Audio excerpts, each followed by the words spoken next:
যাদের ঘন ঘন প্রস্রাব তারা খুব সহজেই সারিয়ে ফেলতে পারবেন ঘরোয়া দুটি উপায় দিয়ে।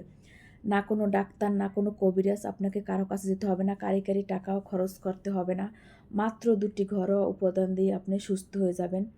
ঘন ঘন প্রস্রাব বলতে কি, যাদের প্রস্রাব করার পরে 1 মিনিট পরে 2 মিনিট পরে আবার যায়, আপনি শুয়ে পড়ছেন 5 মিনিট পরে আবার ধরল, সেটাকেই বলে ঘন ঘন প্রস্রাব। এটা আপনি কিভাবে ব্যবহার করবেন? আপনারা প্রথমে দুটি চিনি চাম্পা কলা নেবেন। চিনি চাম্পা কলা নিয়ে আপনি এটা শরবত বানিয়ে খেতে হবে। শরবত বানিয়ে খেতে হবে সকাল বিকাল। সকালে খেতে হবে খালি পেটে, বাসি মুখে যদি টানা 1 সপ্তাহ খেতে পারেন সকাল বিকাল, তাহলে এটা 100% গ্যারান্টি। এটা একটা মানে পরীক্ষিত একটা আমল। এটা খেলে আপনি সুস্থ হয়ে যাবেন। সকাল বিকাল 7 দিন মাত্র খেতে হবে আপনাকে। এটা চিনি দিয়ে খাবেন।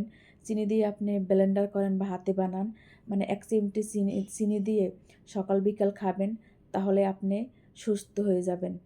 এটা মানে 3 দিন, কিন্তু আমি 3 দিন গ্যারান্টি দিই না, আমি 7 দিন। 7 দিনের ভিতরে আপনি সুস্থ হয়ে যাবেন ইনশাল্লাহ।